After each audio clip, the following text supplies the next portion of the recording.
let's bring in Richard Roeper, the Chicago movie critic, richardroeper.com. Richard, good morning. Thanks for joining us on short notice. Where would you stand with the which movie is the number one seed?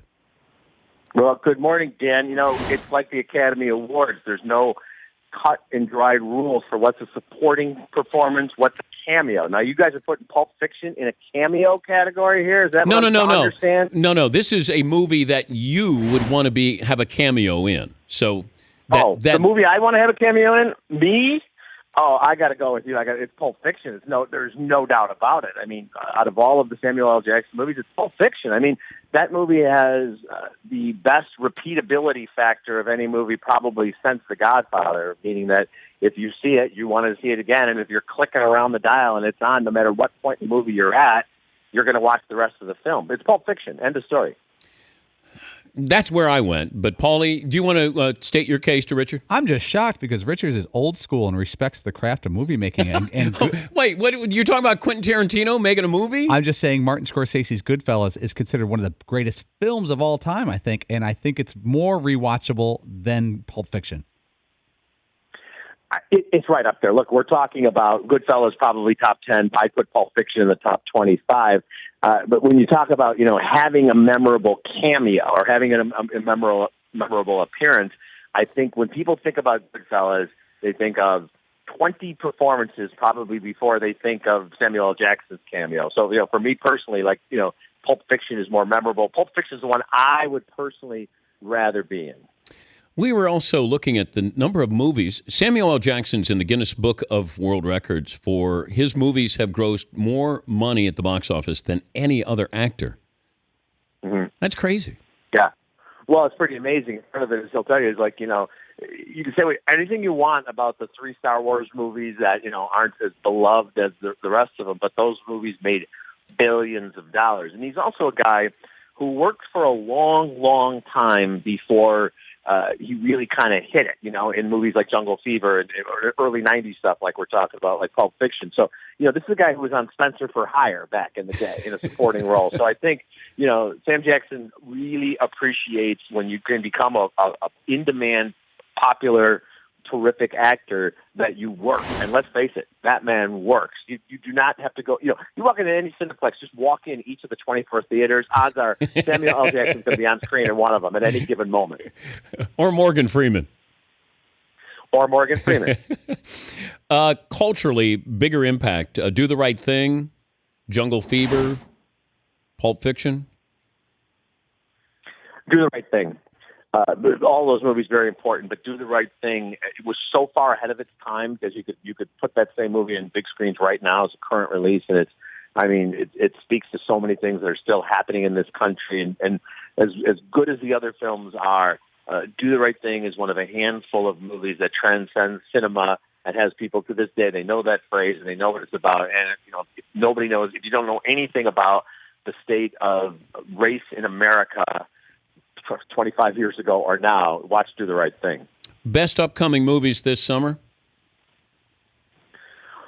Well, I'm really looking forward to Suicide Squad, which comes out in August. And if your folks don't know, Dan, this is basically the Dirty Dozen with superheroes. You get a bunch of the worst, nastiest, horrible villains of all time, and you tell them, all right, we're going to let you out of prison, but you got to do something approaching good, or you're going to get killed, or you might die on the spot. So it's a comic book Dirty Dozen.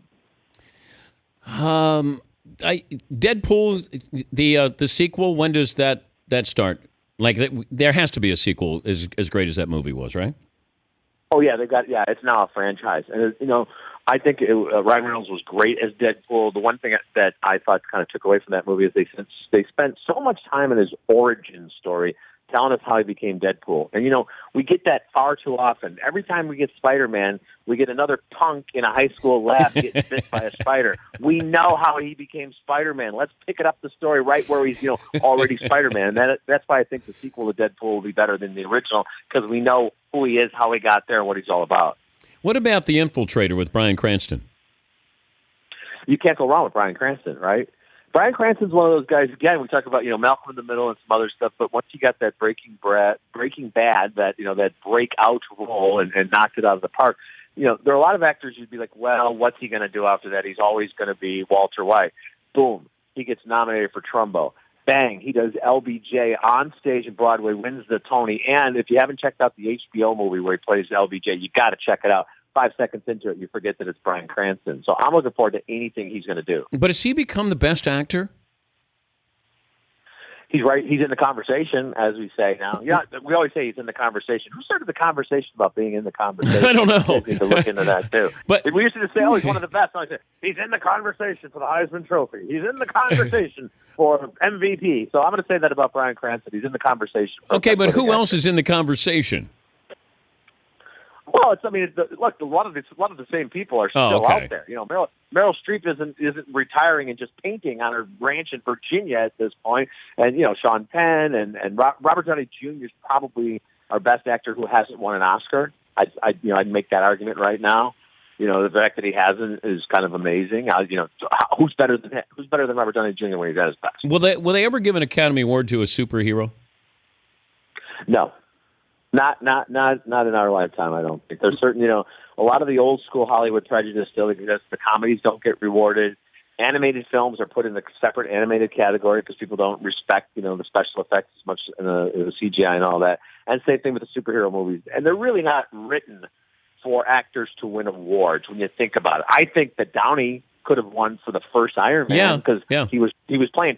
Because Tony Stark is probably, to me, the most interesting alter ego of all the superheroes. When you think about it, Clark Kent's a stiff. Bruce Wayne's kind of a bore. Tony Stark is fascinating. You could do a whole movie about him. He could never put on the Iron Man costume, and he'd be a fascinating character. All right, before I let you go, when I die at the Academy Awards, will they put me up my picture in memoriam with the other actors who died that year? Yes, because you've got a canon of work. Thank you. But the bigger question is, will you follow someone who gets the loud roar of applause, and you'll be like the cinematographer is 105 who gets the smattering of applause? I won't care, Richard. My family and legion of fans, they will be the one that care about that 1 second of airtime at the Academy Awards. You and the seventh Baldwin brother that year will be back to back.